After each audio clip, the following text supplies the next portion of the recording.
Anyway, the news, rumors, and reports. Going to start off with a report from Dave Meltzer of the Wrestling Observer newsletter. This actually came out a week ago. Keith Lee is currently out with an injury, although it is not specified what it is. And this would explain why we did not see Keith Lee versus Dominik Dijakovic this week on NXT. We were supposed to, but we did not. Keith Lee is indeed out with an injury. I'm not sure what it is, but regardless of what it is, I do wish Keith Lee the best in his recovery because I am a personal fan of Keith Lee. I love what Keith Lee brings to the table. I thoroughly enjoy Keith Lee, and I was thoroughly enjoying his run, and I couldn't wait to see this match with Dominik Dijakovic. Keith Lee could have definitely been challenging for the NXT North American Championship down the line if they wanted to put him there. So I do wish Keith Lee the best in his road to recovery, and I can't wait to see what he does when he gets back. So hopefully it's nothing too serious.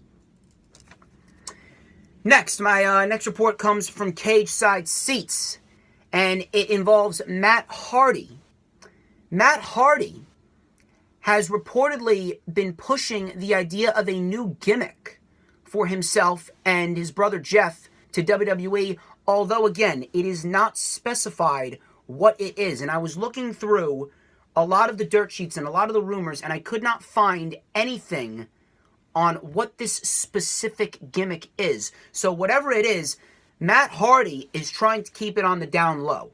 He's trying to keep it on the down low. He's trying to keep it very quiet. And based off of this, whatever comes out of Matt Hardy's mind, Matt Hardy is a brilliant mind. Matt Hardy is a creative mind. After what he did with the Woken gimmick, the version 1, and all the other gimmicks that he's done in the past, Matt Hardy is timeless.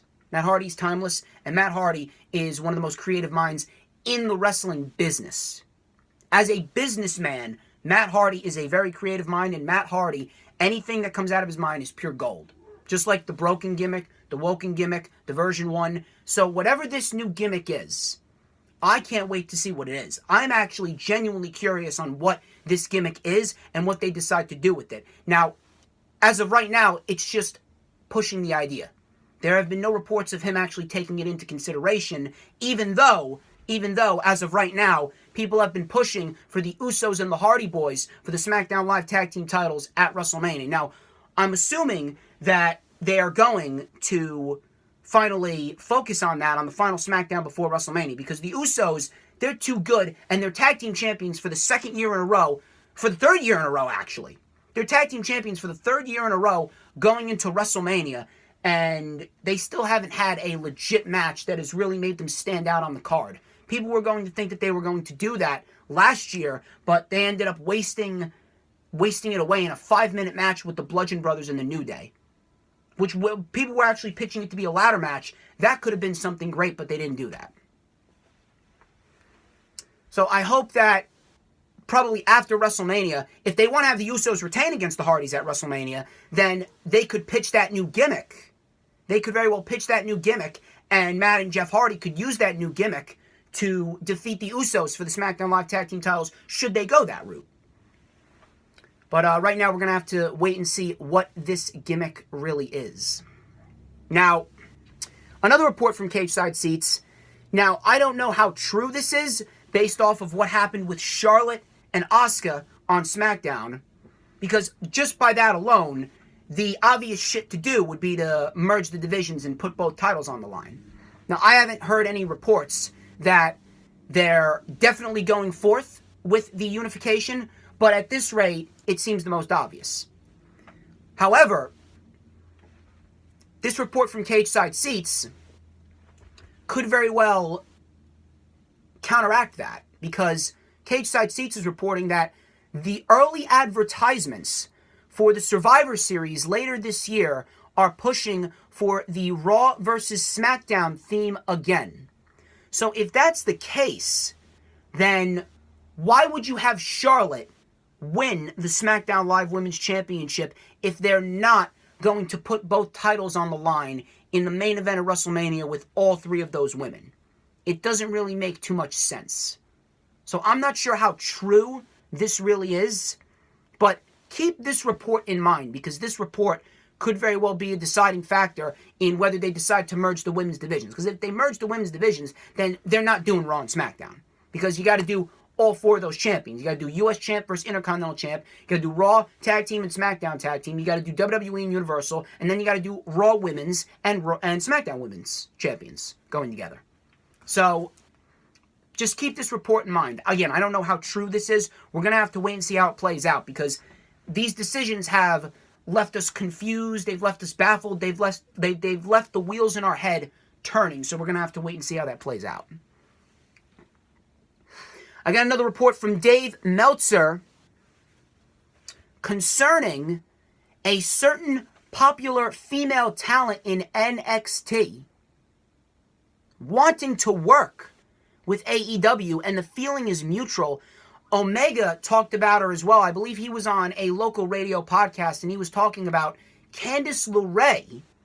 Yes, Candice LeRae. Popular female talent in NXT. Candice LeRae. Mrs. Wrestling, wanting to work for AEW. Dave Meltzer quotes, "I know that Candice LeRae's name came up, but she's under contract too. I know they want to work with her, and she wants to work with them, but, you know, that's the deal." Now, I can understand why Candice LeRae would want to work with Kenny Omega and the Young Bucks, mainly because of the fact that she hasn't really been used in a prominent role on NXT other than to put over some talent. She put over Nikki Cross, she put over Shayna Baszler, and the fact that she's been pretty much used as a sidekick in Johnny Gargano's storyline. She hasn't really been wrestling all that often on NXT, which I don't really know why. I mean, I would love to see Candice LeRae back in the ring, and I would love to see Candice LeRae back in a prominent storyline fighting in the ring, possibly for an NXT Women's Championship opportunity, if they want to. I mean, if they want to, you're going to have Kairi Sane and Io Shirai facing off against Sasha and Bayley at TakeOver San Jose. As far as I see it right now, and this is just a little early prediction, this is just a little fantasy booking for me. If Shayna Baszler is getting called up after WrestleMania in the Superstar Shakeup, and that makes Kairi Sane and Io Shirai busy with Sasha and Bayley, that means that Bianca Belair is the only woman left to carry that NXT Women's Championship. She's going to need a babyface to work with. I would slide Candice LeRae in there because you can't really lose Candice LeRae at this rate. Candice LeRae, very underrated. She's very good at what she does. She brings a lot of intensity. And if you want to put her as an interim opponent for Bianca Belair and the NXT Women's Championship, I would go forth with it at TakeOver San Jose. Because Bianca Belair is going to need a challenger. You need a top babyface. Candice LeRae, I think she could be a very, very good player as far as a top babyface goes in the NXT Women's division. I don't know if they're going to do that, but if I was them, that's what I would do. But as of right now, Candice LeRae would want to work with AEW, according to Dave Meltzer. But again, she's under contract. And Omega supposedly wants her as well. So Omega and the Young Bucks, they're going to be keeping an eye on Candice LeRae as well. They're already keeping an eye on a lot of people whose contracts are coming up this year. My next report comes from Mr. Slice Wrestling. If you want to go follow him on Twitter, go follow him at Slice Wrestling on Twitter. And I quote, this is a tweet from him. Report. Drew McIntyre is one of the superstars set for a massive push after WrestleMania 35. Vince McMahon feels like he has the look, the size, and ability. WWE will look to push McIntyre into top championship programs for the post-Mania pay-per-views. Now, I am happy that this report came out, but, however, I don't know if I trust Vince McMahon enough to push McIntyre as a top heel. And the reason why is, look, he's in a feud with Roman Reigns right now. Roman Reigns is self-explanatory. Roman Reigns is the WWE's butt puppet. Roman Reigns is WWE's golden boy. Roman Reigns is WWE's bread and butter that they always go to because they just can't help themselves.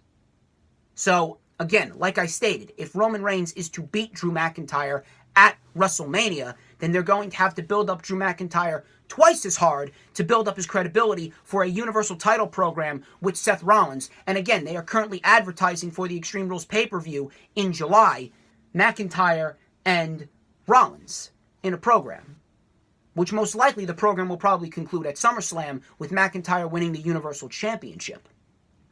Now, as far as Roman goes, I don't really know where they're going to go with it. Now, here's what I will be okay with. I just don't know if WWE is going to go this route. I don't trust WWE to go this route. My fear is that WWE is going to have Roman Reigns beat Drew McIntyre and then automatically insert him into a Universal title program a month later. That's my fear. But, if WWE wants to continue the feud with McIntyre and Roman, if they want to,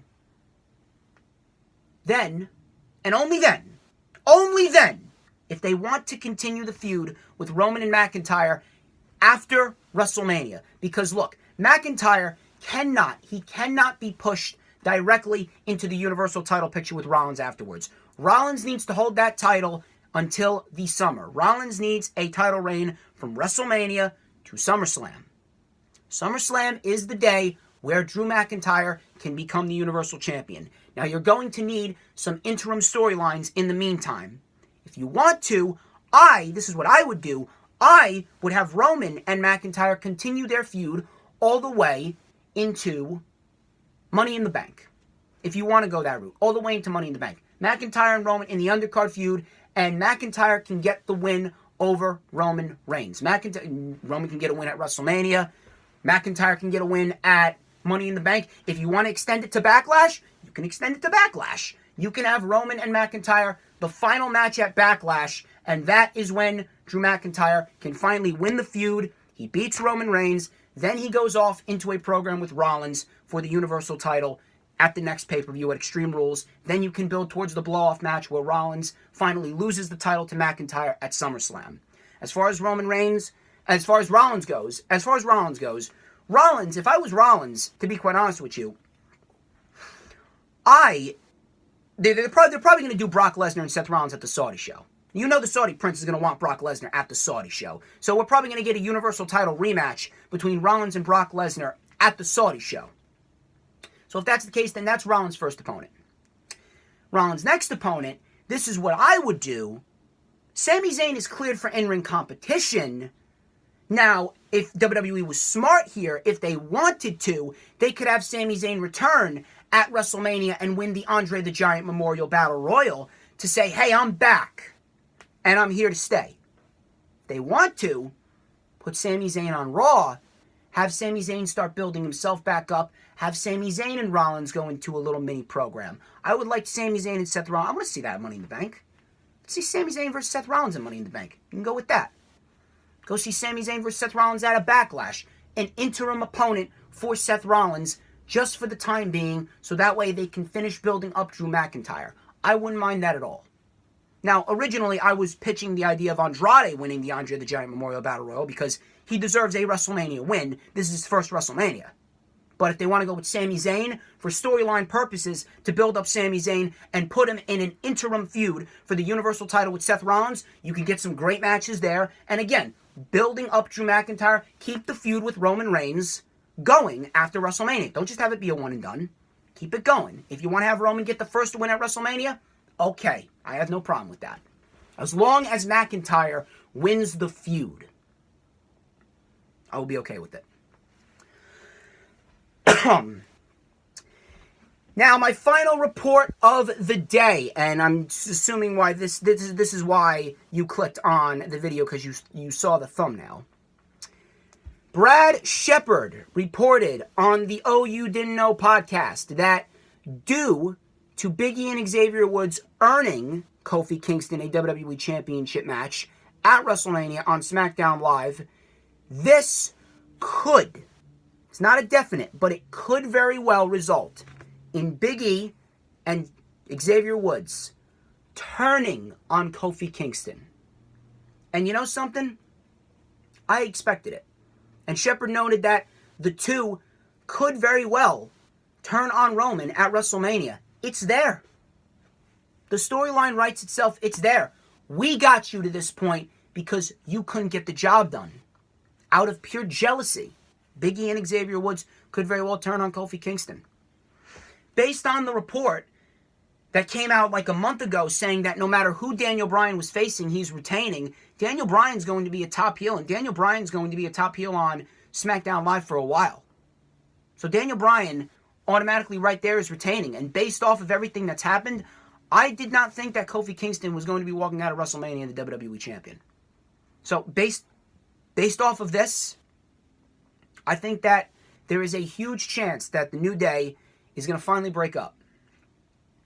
Based off this storyline, WWE is running with it, and WWE could very well have Kofi Kingston go into a singular babyface run on SmackDown Live. Now, I'm not sure if I would have Xavier Woods turn on Kofi, because I really don't think Xavier Woods could be a credible heel. Xavier Woods to me is pure babyface.